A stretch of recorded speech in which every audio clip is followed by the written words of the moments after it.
예, 안녕하세요. 12월 17일 화요일 신나게 시작하겠습니다. 글로벌 제조업 지수 둔화되는 모습 지금 보였고요.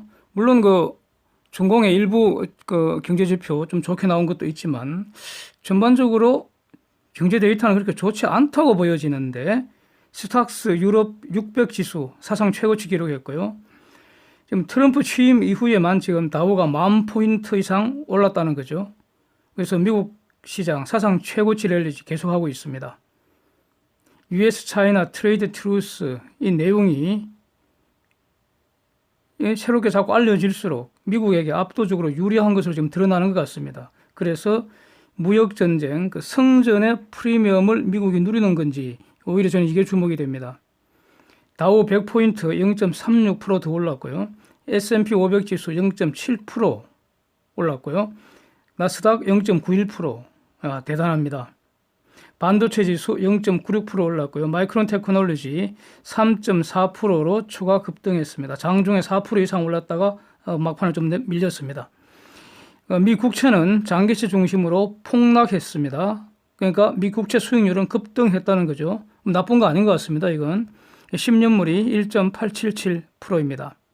달러 지수는 96.6으로 내렸고요. 원달러 1168원대로 추가 하락했습니다. 원엔도 10.66으로 내렸고요. 그러나 위안달러는 6.99로 올랐습니다. 유가는 소폭 올라서 WTI 60불, 브렌트유 65불선입니다. 데이터 정리합니다. 제조업 구매 관리자 지수, PMI 지수 지금 발표되기 시작했는데 우선 이것만 별도로 한번 보죠. 호주 49.4로 감소했고요. 일본 48.8로 소폭 내렸고요. 프랑스 50.3으로 크게 내렸고요. 독일도 43.4로 비교적 크게 내렸습니다. 유로존 45.9로 크게 감소입니다. 영국 47.4로 감소했고요. 미국 마르케트 PMI 지수 52.5인데 이전 값이 52.6이었으니까 살짝 감소한 거죠. 그래서 지난달까지 이 PMI 지수 지금 상승해서 제가 주목해서 여러 가지로 말씀드린 바가 있는데 지금 12월 들어서는 일제히 하락하는 모습을 보이고요. 특히 유로존이 크게 내렸습니다. 이제 앞으로 아시아권 발표되는 거 주목해 보겠습니다. 중공의 주택가격지수 7.1%로 이전보다 추가로 감소를 했습니다. 중공 11월 산업생산 전년비 6.2%로 이전보다는 크게 올랐습니다. 그러나 고정자산 투자는 5.2%로 보합이고요. 중공의 소매 판매 전년비 8%로 크게 올랐습니다. 실업률은 5.1%로 보합이고요. 이렇습니다. 유로존 3분기 노동비용지수가 전년비 2.6%로 크게 상승한 값이고요.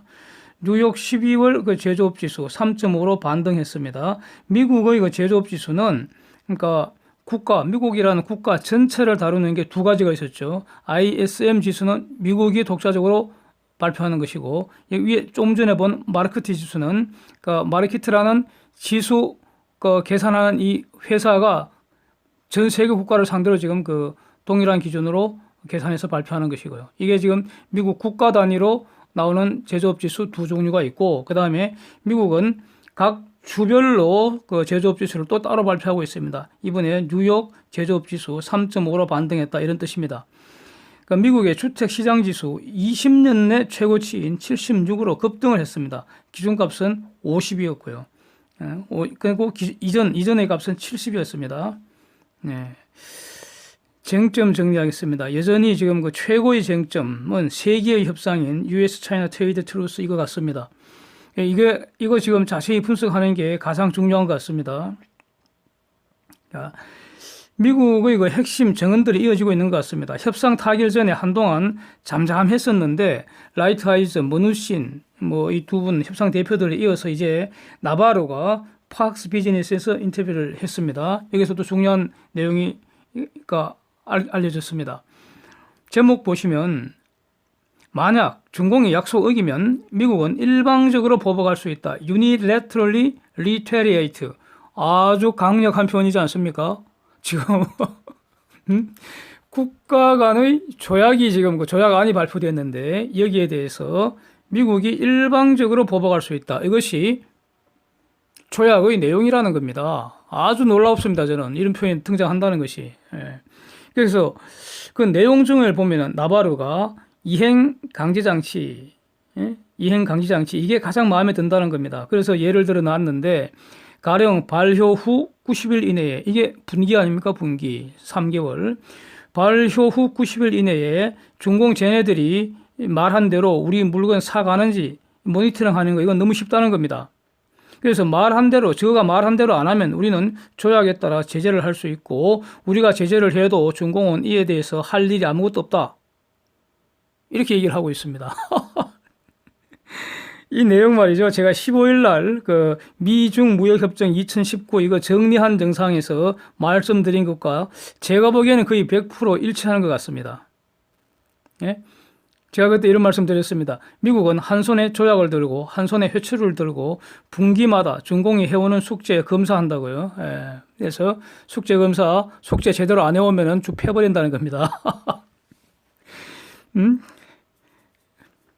그 내용을 제가 다시 한 번 더 보겠습니다. 필요해서요. 네. 그 조약안 그때까지 발표된 걸 보면은 그 분쟁 절차 이거 분쟁 절차에서 일방이 약속을 어기면 그러면 이제 분쟁이 발생합니다. 그러면 차관급에서 일단 분쟁 해결 시도하고 안 되면 장관급에서 시도하고요. 그래도 안 되면 관세 때리거나 다른 벌칙을 매겨도 타방이 보복하지 않는다. 이것이 조약의 내용입니다. 그래서 저는 이것을 준공이 항복한 것으로 평가했는데 그 이유가 미국의 의무라는 것은 이미 100% 이행이 된 것이고 앞으로 미국이 의무 불이행 상황은 발생할 여지가 없고요. 준공 측 의무는 모조리 장래 이행할 의무이기 때문에 장래 의무 불이행하면은 거의 대부분 준공에게서 발생한다 이겁니다. 그래서 준공의 숙제라고 제가 해석을 한 것이고요. 숙제를 안 하면 여기서 숙제를 했다 안 했다 뭐 준공이 숙제를 하는 척은 했으나 제대로 안 했다 뭐 이런 모든 판단은 결국 미국이 할 수밖에 없다는 겁니다. 왜냐하면 준공은 언제나 당연히 숙제 잘했다, 완벽하게 했다, 우리는 참 잘했다 이렇게 우길 거 아닙니까? 미국이 숙제 제대로 안 했다고 판단을 하면은 비로소 분쟁 절차가 작동되는 것이고 그 과정에서도 해결이 안 된다는 건 뭡니까? 준공의 해명이 미국을 설득하지 못했다 이런 뜻이거든요. 예? 그러면 미국은 관세를 때리거나 다른 벌칙을 적용을 해도 준공은 그 조치에 따르겠다.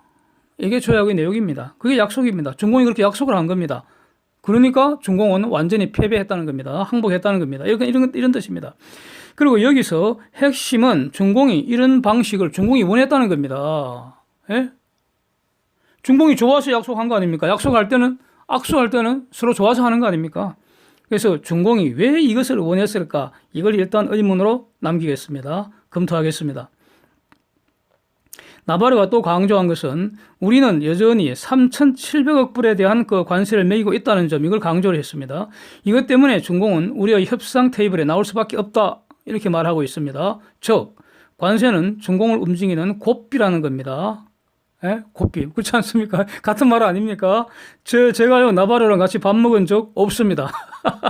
네, 나바르는 저라는 존재를 모르죠 당연히. 그런데도 이렇게 잘 통하고 있는 것 같습니다. 여기서도 그 뭐 3,700억 불 이 숫자가 100억 불 정도 차이가 납니다. 근데 이런 것은 그냥 무시해도 될 것 같습니다. 예.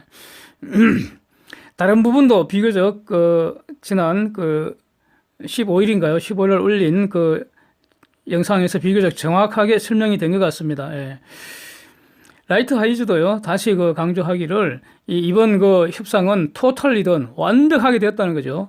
그리고 real enforcement 이렇게 아주 강조를 하고 있습니다. enforcement 이행 강제 장치가 확고하다는 거죠. 예?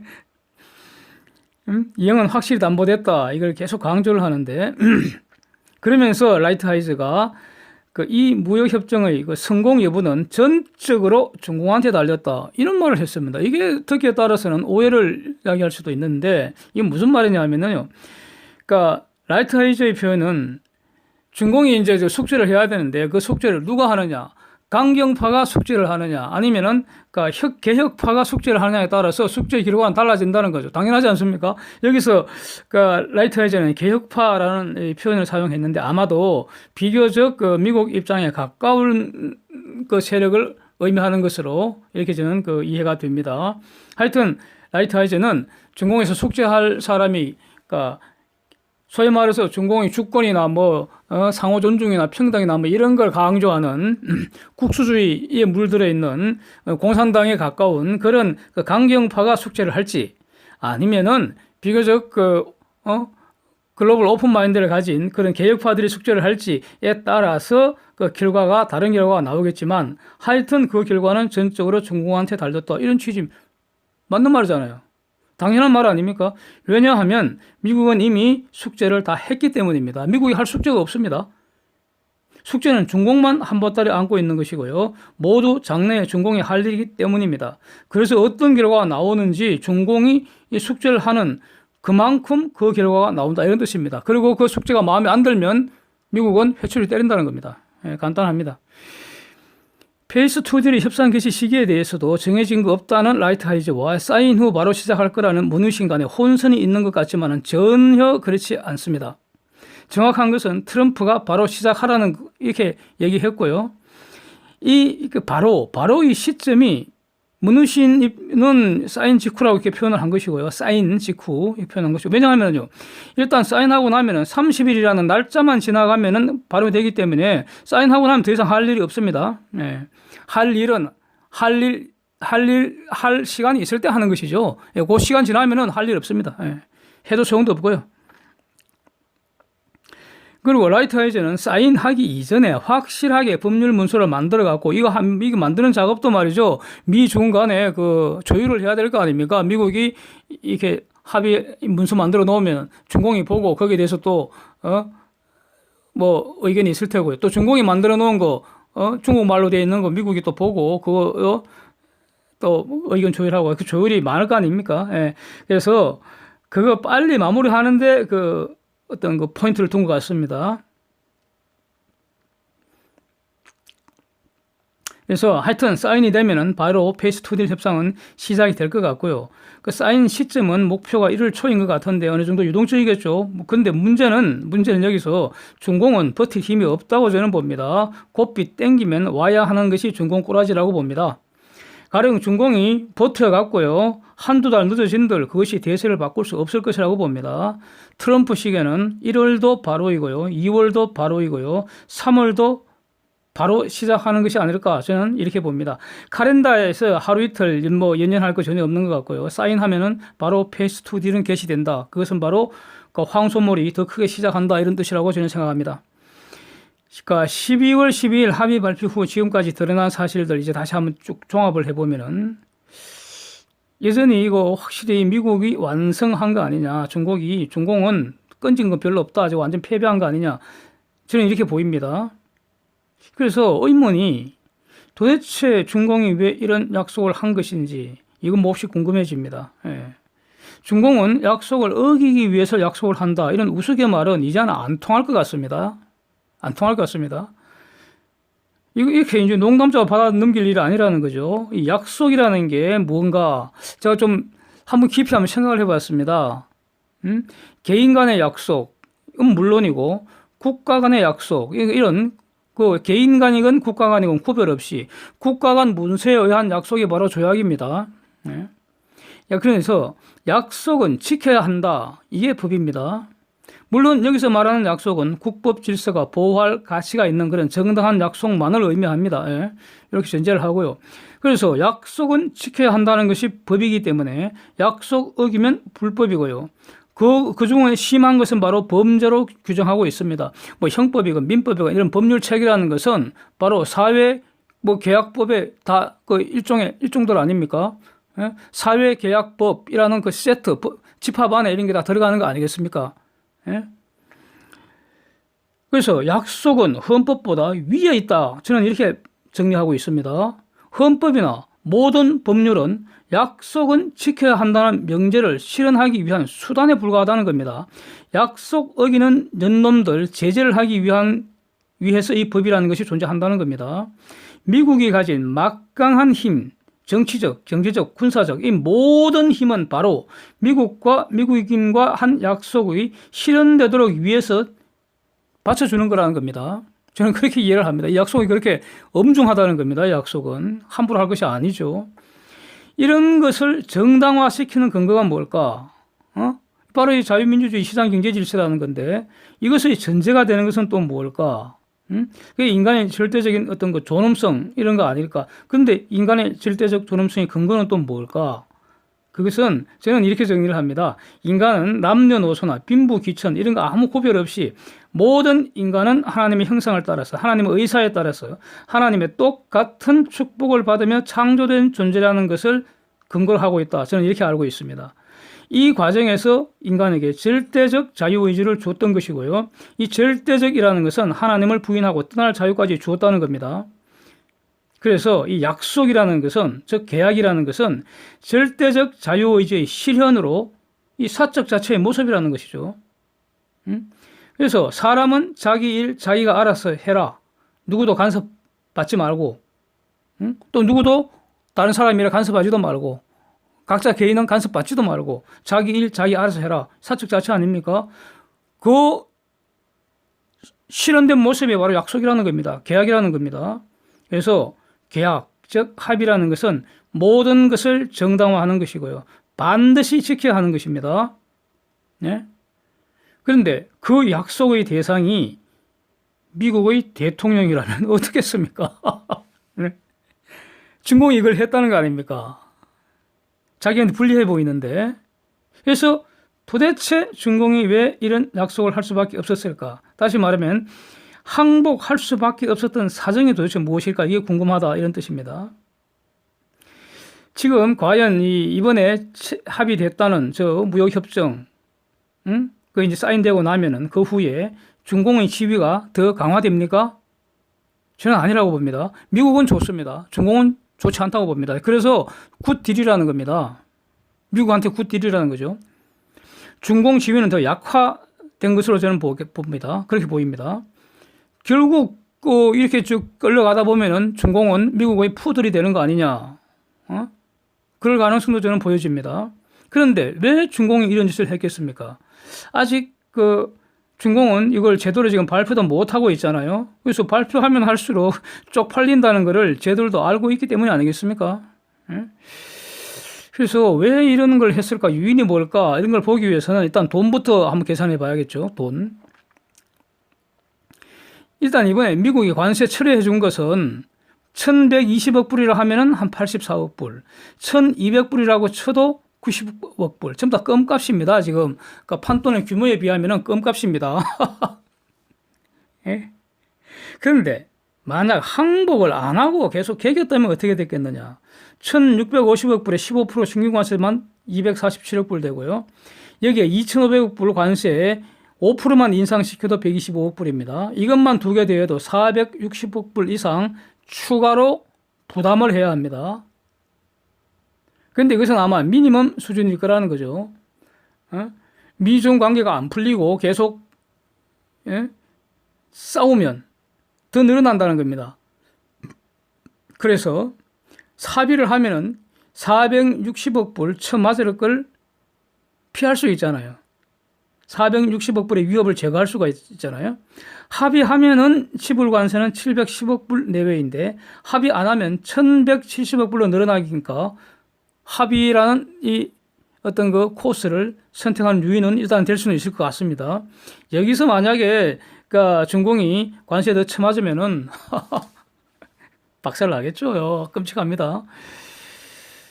그 다음에 이런 유인 외에 장기적으로 만약에 저 돈뿐이라면은 중공은 버틸 가능성도 있죠. 장기적으로 중공은 미국을 중공의 적이 아닌 중공의 친구로 만들기를 원할 것입니다. 이거는 거의 틀림이 없을 것입니다. 친구로 만들어야지 미국을 앞지를 수 있습니다. 미국을 적으로 두서는 정말 괴롭습니다. 중공이 먼저 깨진다는 거죠. 미국을 적으로 두는 국가가 지금 제대로 굴러가는 곳이 있습니까? 전부 깡통신세 아닙니까? 그래서 중공은 미국과의 관계 개선이 절실할 것입니다. 내부적으로. 네? 그건 개혁파건 강경파건 차이가 없을 겁니다. 미국을 적으로 둬서는 안 되고 친구로 둬야 합니다. 그게 장기적으로 중공의 전략일 겁니다.